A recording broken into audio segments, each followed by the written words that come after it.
Enzo Maresca absolutely destroys a journalist in a press conference because he's sick and tired of answering the same question. He also gives us an explanation on why Nkunku was dropped, and I can't lie to you, I love it. It's so different from other managers we've had in the past. Furthermore, he gives us clarity what he expects from the wingers, numbers-wise. He takes a slight dig at Neto, however, I think when you're underperforming, sometimes you need a manager to stick it on you. Furthermore, we need to talk about Petrovic. Petrovic now is being linked with a club that is massive. A club that's won the league last year, a club that's in the Champions League next year, and all of a sudden, Chelsea need to make a decision. Are you going to cash in on him or not? I'm going to tell you what it is. And finally, before we go get Guehi or we go get Howson, Chelsea have got 10 centre-backs, nearly said 5, 10 centre-backs on their books. And we almost get a brief of the ones that are going to stay and the ones that are going to go. Genuinely, the Athletic have come out with so much detail. And when there's that much detail, what it means is the club spoke today. It's as simple as that. So, before we get started, number one, hit that like button. That's your way of telling YouTube you like what you see here. So, do me that favour. 1,000 likes would be great. Number two, we're 65 people away from 40,000. Listen, when you're this close, can we just get it done in this video? So if you're new to the channel, subscribe. Trust me, you will like the content that you get here. Straight facts. I try to make a few jokes, light-hearted, 15 minutes, you're in and you're out. And you keep it stepping with the rest of your day. Let's move on. Enzo Maresca, in press conferences, usually keeps his cool very well. This man tends to be very relaxed, very charismatic. In the last few months, he hasn't been that. And you know what? When you actually have to be honest, right? We started the season like a house on fire. We were absolutely amazing, right? We were impeccable. We were a team that everyone thought was going to finish 5th or 6th. I said we could finish 3rd. All of a sudden, we were in a position where December time, we could be first in the league. Genuinely, I don't think I knew anybody that thought we would be in that position. So he was always smiley, he was charismatic. And I always say, when a manager's under the pressure, under the cosh, that's when you see his true side. Well, bruh, we've been horrible. And there is no hiding it. We have been horrible since January till now. I think we've got 5 wins in 16. So the reality is he hasn't had much to smile about. He really hasn't. And you're seeing him get more and more grumpy. He has to hold his cool. He needs to be more resilient. And today, he kind of snapped. And today, told that journalist, wrong person, I was about to swear. I don't swear, kids watch my channel. Wrong buffoon, I'm going to stick it on you. That's what he said. And what did he say? He was asked, do you think the season will be a failure? And I think he's tired of being asked that question. And he said, look, it's not a failure. It can't be a failure because in the last 2 years, we haven't been in the Champions League spot at all. This year, we've been consistently in it. Then he went on to say, we want to finish in the top 5. And even if we do get Champions League football, it's still not enough. I want to win league titles. We are Chelsea. And for me, whilst I like what he said here, I really like the fact that he stuck it on a journalist. I think these journalists ask stupid questions on a regular basis. They ask questions to get these moments. And to be fair, well done to the journalist because he got exactly what he wanted. He wanted a reaction. He wanted a clickbait moment. And guess what? Bravo, you did your job. However, and this is the key here, I don't think he's wrong. I think Enzo Maresca is spot on in this. We have not been in the Champions League position for 2 years. Last year, under Pochettino, we needed to win 5 games at the end of the season just to make it to 6th. We needed to win 5 in a row just to make it to 6th place. That means for 20 months, we were a team that was somewhere between 8th and 12th. Yo, it means we ain't been good for a minute. And the reality is, call it standards have lowered. They have. Blueco have done this. You go down a different avenue when you're not buying experienced players, standards lower. You got young players and you can't be annoyed at young players when young players aren't performing on the same level as world-class experienced players. Because they're still developing, they're still learning. And I think Maresca had to basically defend himself. He also said he wants to make sure he makes it though. So it is what it is. We'll see what's up. I really like this next statement. And I'm going to explain to you why I really like this next statement. Because when it comes to Christopher Nkunku, I think Christopher Nkunku's been nothing short of underwhelming. When we signed him, I remember I said, I don't know if this guy's in. I don't know. However, what ended up happening is we signed him. Excitement level grew because he looked good in pre-season. Then he got injured, and then we basically didn't see him, so the idea of Nkunku got better than it really was.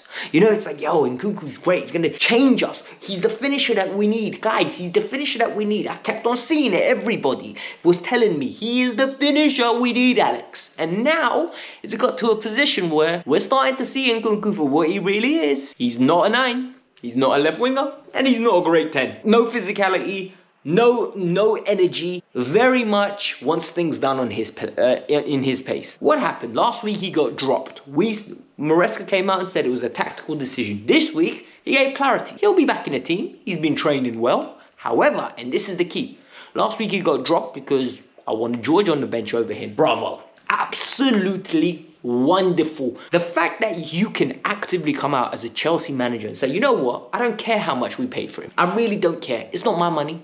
What's mine is what's best for Chelsea. And he said this. George was best for Chelsea and George deserved it. And for me, Tariq George came on and made the difference and absolutely validated it.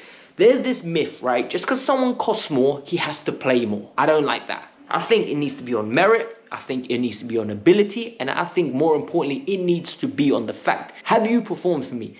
If you haven't, I'm going to stick it on you and you will not hold bench. You will not be on the bench just for the sake of being on the bench. And for me, the fact that Tariq George came on indicates Enzo Maresca perfectly. And I love it because many Chelsea managers have not done this around here. Maresca gave us some clarity and he set a number. He set a standard for his wingers. And the thing is, a lot of people are going to laugh at this number. People are going to say 10 goals because that's what Maresca said. He wants 10 goals for his wide men. And in reality, people that don't take penalties, 10 goals for your wide man's brilliant. 10 goals for your wide man if he plays 30 games is 1 in 3 rate, and 1 in 3 is a very good return. It's a good return, especially when Cole Palmer is expected to get you somewhere between 15 goals to 15 to 20 because he takes penalties. And if you get a striker who does his job and gets you 18, all of a sudden your front four get you a very good return, a healthy return, you know, a nice one.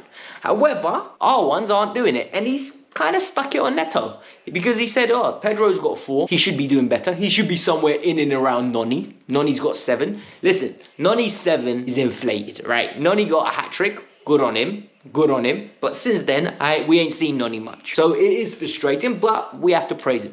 For me, Sancho's got 3. Neto's got 4. And Noni has got 7. We genuinely knew. Because the thing is, they do get chances. These players do get chances. Neto shoots now just to make sure that he gets something on target. Noni, in my opinion, misses too many easy chances. And Sancho refuses to shoot because there's a clause in his contract, I guarantee you, that says every time he shoots and it doesn't go in, he gets docked £10. And that's why every time it's like, you know what? I ain't taking a shot. You know what? I ain't taking a shot. Refusal to take shots. For me, I like when managers come out and call their players out like this. It's time for you to shut up or step up.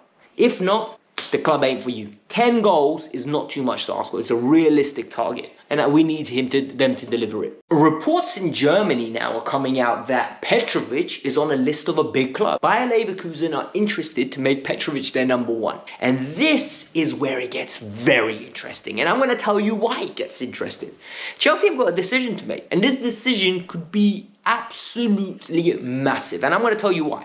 Number 1, Petrovic is having a tremendous season where on the Who Scored app, he is top 5 goalkeepers in the top 5 leagues. Brilliant. People are going to say, it's only stats, Alex. How much have you watched? Well, I've watched a little bit because I like Andre Santos, so I watch Strasbourg. And because I watch Strasbourg, I get to see Petrovic. He makes great saves. Strasbourg concede a lot, and I mean a lot of shots on target. Meaning, our boy is busy, our boy needs to make saves, and guess what? He makes those saves. His performances have been brilliant. He plays the ball with his feet a lot. A lot. Why? Because Liam Rosenior wants to play a similar style of football that Enzo Maresca plays, the Blue Cone model. This is where it gets very, very interesting. His performances now have put him in a position where he should be returning to Chelsea, and Chelsea have a decision to make. Do they cash in on him with the fact that they need to make money and reinvest in other areas? Or do they sell Robert Sanchez or someone else? Because Bayer Leverkusen, according to Kicker, want his services and they want him to be a number 1. And this doesn't surprise me. When you put up the performances Petrovic has, Champions League clubs are going to be interested in. And whether Strasbourg are a Champions League club that wants to keep him, or, and this is a big or, if it's someone else that's willing to pay money, Chelsea only signed him for 12 million. So if somebody puts 25 million down, double your money, I can see Chelsea taking that. Because if he ain't being our number one, his value is only going to depreciate by sitting on the bench. For me, it's a no-brainer. Put him in goal and we work from there. Genuinely, you put him in goal and you see what he can do. Because for me, it's the ideology of you go to Strasbourg, you ball out, you do really well. There's a pathway for you at Chelsea. That's how you get people to go to Strasbourg. You set a standard. This is how good your team needs to be. You need to contribute to winning. Petrovic, Santos have both done that. Both deserve to come back to Chelsea and have a role, in my opinion. Chelsea Football Club have been linked not only with Huijsen, but Guehi, Braithwaite, and so many other centre-halves. However, The Athletic have come out with a great article basically saying Chelsea are definitely going to sign someone. What's the plans? Because in the summer, they're going to have 10 centre-backs. And I'm not exaggerating when I say this. They're going to have 10 centre-backs, and we're going to have to go through them. Quickly, I'm going to list them down for you. Colwell, Fofana, Toussaint, Badiashile, Axel Disasi, Renato Vega, Josh Achampong, Anselmino, and Sarr. And there's one more that I have forgotten. Chalobah.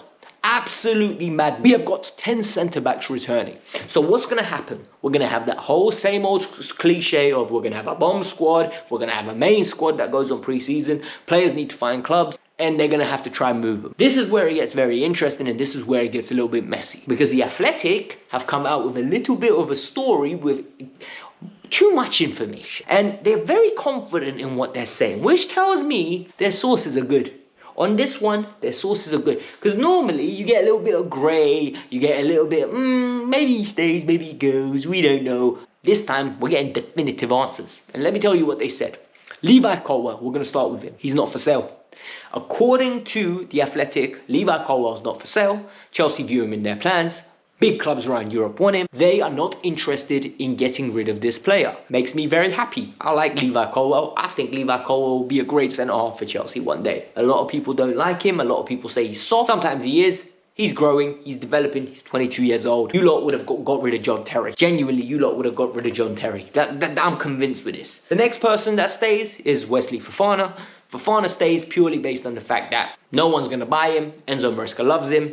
And it's one of those things. Makes sense. Another player that stays, and it actually really surprised me, is Benoit Badiashile. Apparently, Chelsea are really happy with Badiashile. He's developing. He's somebody that they're keen to keep around. They think there's a long-term future here. I don't see this one. Honestly, if I'm Badiashile, I'm pushing to leave. If I'm Chelsea, I'm pushing Badiashile to leave. Badiashile still makes too many similar mistakes, and his passing worries me. When he gets pressed, panics, and his short passing and his long passing really worries me. And I just feel like he needs to go to play somewhere, and he's not going to play at Chelsea. He's going to be a bench player, and at the end of the day, that's not good enough. Furthermore, and this is the big one, Chalobah and Toussaint are both in a position where they can leave. So Chalobah's put up for sale. That money's going to be a pure profit thing. You already know the drill. Part 3. They've tried to force him out twice. They're going to try to do it again. But this is where it gets very interesting. Chalobah this year went to Crystal Palace, smashed it in my hand. Came back to Chelsea, and he's either been great or rubbish. There's no consistency. And for me, that's worrying because clubs see this. I don't know how much they're going to bid. I don't know how much they're going to want to buy him for. But I think Chelsea are going to ask somewhere close to 30 million. I don't think they're going to get that. I think if we get 25, sell him and run. Genuinely sell him and run. Toussaint's a difficult one because not only do the team call him uncle, the team actively like the person, and you just signed him. So any fee we get for him, pure profit, because obviously he was a free agent. But this is where the big but comes in, right? What do you do with a 28-year-old that wants to play and isn't good enough to play? Toussaint is not of the level that we require. I think Toussaint gets caught out flat-footed regularly. I don't think he's good enough on the ball. I think he's a good leader. I think he's a good header of the ball. But overall, he's just not what we need. So if any bid comes in, we're going to sell him according to The Athletic. And also, apparently, Toussaint wants to play. If he's going to sit on the bench, he's not going to be happy and wants to leave. Then you have the problem of the players that are on loan. And this is where it gets a little bit sticky still. We've got Axel Disasi, who apparently promises were made to him that they were going to find him a permanent move if he went on loan. We got 6 million to loan him to Aston Villa. He made a huge mistake the other day, so I don't think Aston Villa are going to be interested in bringing him in. And this is where it gets good. He's going to have to go. It's as simple as that. And I think with Disasi, we never should have signed him. And this is why I hate when people say, buy experienced players, buy quality experienced players, buy quality young players. Don't get me just anyone through the door. I don't want to waste money. 40 million this guy cost. 40 million. Disasi's not good enough. He has to go. The next one that needs to go is Renato Vega. So it looks like Renato's going to come back. Chelsea are going to listen to offers from Renato Vega. However, then this is the issue now that Chelsea have. I don't think Juventus are going to make the Champions League, meaning they're lacking in funds. So who comes in for Renato Vega? And Renato Vega, in his head now, is a centre-half. He wants to go to the World Cup next year, meaning he's not coming back to sit on the bench. Whether he stays at Chelsea as a centre-half and plays cover for left-back, plays in midfield, that's a different question. I don't know what's going to happen. But he's on this for sale list as well, as long as a valuable offer comes in. Same camp as Petrovic, by the way. Signed him for 12 million. If a bid for 25 comes in, they're going to run. They're going to run to sell him because he's not a first teamer. Double your money in quick time. The money can be covering other areas and patching stuff up so we don't have to sell hotels. Happy day. Now it's the 3 youngsters. Apparently Josh Achimpong will be staying. He will be staying. Why? Because they want to keep him in-house. He's covered for right back. He's covered for centre back. And he can play in midfield. Maresca loves him. Happy days. This makes sense. Anselmino, on the other hand, will be going on loan because there is a lot of clubs in the Champions League and the Europa League that are keen to take his services. And this is where I need to ask a question. Wouldn't it have been smart to sell Anselmino on loan rather than send a Joao Felix on loan? Wouldn't it have just been smart to do that? Now, as Matisse calls him, Argentine Aaron has a hamstring issue. He's been sitting on the bench for a while, and we ain't been in a position to where we're going to reap any of the rewards. We've wasted 6 months of his development. Prior to this, he was putting in good performances at Boca Juniors. He was putting in good performances, and he's come in, hasn't played for Chelsea much. I don't even think he's played at all. And what have we got for it? Nothing. Mamadou Sarr is joining Chelsea, 19 years old. I'll tell you now for free, he ain't ready. He's a Strasbourg player. He's joining us for 12 million. He's going to have to go on loan. And this is where it gets interesting. We only have 6 loan spots, international loan spots. So if Amugu's going on loan, if Sarr's going on loan, if Anselmino's going on loan, we only have 3 spots left. You're telling me everyone else this is all part of the plan. I think this is a mess. I think this is going to be a mess. I think this is going to be sticky. I don't think it's going to be straightforward at all. But it is what it is. Guys, if you want the latest update on Mykhailo Mudryk, the video's here. It's going to tell you what's happened, what test he passed. And this made me really laugh. Go check it out. Hit the like button. Like I said, 65 people away from 40,000. Let's get it done today. Bye. Go check this video.